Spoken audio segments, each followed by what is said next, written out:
Այս օրերին շատ է խոսվում ադրբեջանական զինուժի ժամանակակից եւ առավել հզոր լինելու մասին։ Ռազմական փորձագետ Կարեն Վրդանեսյանը սակայն ընդգծում է հայկական եւ ադրբեջանական զինված ուժերի հավասարակշռությունը, թեև որոշ չափով խախտվել ու շարունակվում է խախտվել հենց ռազմավարական գործընկեր Ռուսաստանի կողմից, սակայն այն դեռ պահպանվում է։ Հակառակ դեպքում ադրբեջանական բանակն ավելի լայնածավալ ու երկարատև գործողությունների կդիմեր։ Ճիշտ է, Ռուսաստանը նախատեսում էր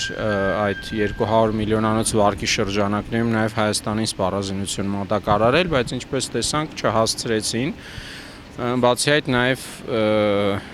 նշեմ, որ տարօրինակաբար, ռուսական կողմը հրապարակեց այդ սպառազինության ցուցակը, ինչը մեղմ ասած անհասկանալի էր։ Ինչ վերաբերում է ընդհանրապես զենքի բալանս սպառազինության հավասարակշռություն հաշվելուն,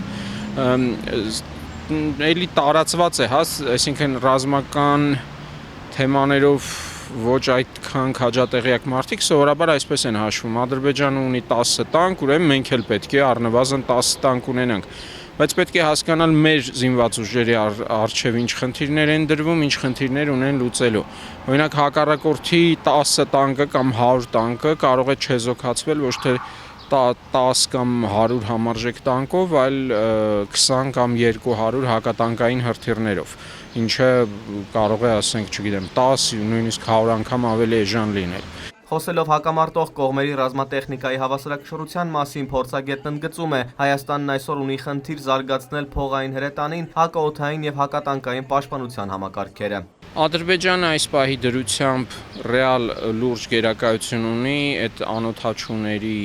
հետ կապված, որոնք իրականում չնայած բավականին աղմուկ են էլի ստեղծել, բայց իրանց դերը այդքան էլ մեծ չէ, այսինքն եթե մեր հրետանին լավ աշխատում է,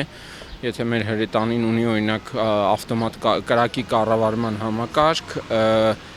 այդ կարգի այդ հրետանու աշխատանքը, ասենք, սենց ասեմ էլի, ինքը մեկը արդյունավետ իր նպատակներին հասնում է։ Այսինքն պետք չի ընկնել այդ սալիքի տակ, ինչ որ ասել, բա մենք ինչի Իսրայելից չգնացինք այսինչը կամ այնինչը, պետք է հասկանալ կոնկրետ մեզ ինչ է պետք, մեր խնդիրները որոնք են եւ այդ խնդիրները առավել արդյունավետ լուծելու միջոցների վրա կենտրոնանալ։ Ադրբեջանական կողմի ագրեսիվությունն ու նախահարձակ լինելը մեծապես պայմանավորված է Ռուսաստանի վաճառած զինատեսակներով։ Կարեն Վրդանեսյանը հիշում է, մինչ Ղարաբաղի ադրբեջանական սահմանային լարվածության սկիզբը Ռուսաստանի արտգործնախարարության խոսնակը հայտարարեց, որ իրենք տարածաշրջանում պահպանում են ուժերի հավասարակշռությունը։ Ինչպես տեսանք, գոնե Ադրբեջանի մոտ տպավորություն ստեղծվեց, որ այդ բալանսը ուծե որոշ չափով խախտված է եւ իրանք փորձեցին ինչ-որ ձևով դրանից ինչ-ինչ օգուտներ ստանալ։ Ինչքանով դա հաջողվեց կամ չհաջողվեց, դա այլ հարց է, բայց փաստ է, որ այն սպառազինությունը, որը իրենք ստացել էին Ռուսաստանից եւ ոչ միայն այդ աղմկոտ սպառազինությունը, նույն հրետանային համակարգերը ինքնագնաց, նույն տանկերը եւ այլն,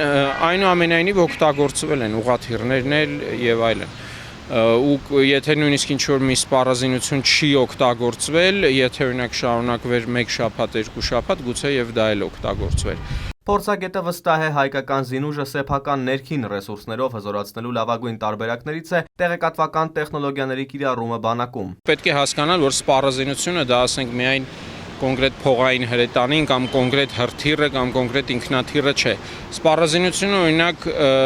տարբեր զինատեսակների կառավարման էլեկտրոնային սարքերն են։ Սպառազինությունը կարող է նաև ծրագրային միջոց լինել ու Հայաստանում IT ոլորտը բարեբախտաբար զարգացած է։ Հայաստանում այսօր կան ընկերություններ, որոնք ռազմական ոլորտի ինչ-որ մշակումներ են անում եւ վաճառում են դրանք արտասահմանյան պատվիրատուներին։ Սակայն միևնույն ժամանակ պետք է հաշվի առնել, որ որևէ ոլորտ զրոյից զարգացնելու համար անհրաժեշտ է ժամանակ եւ ռեսուրս, ուստի պետք է սկսել հիմա։ Արթուր Հովհաննիսյան, Առաջին լրատվական։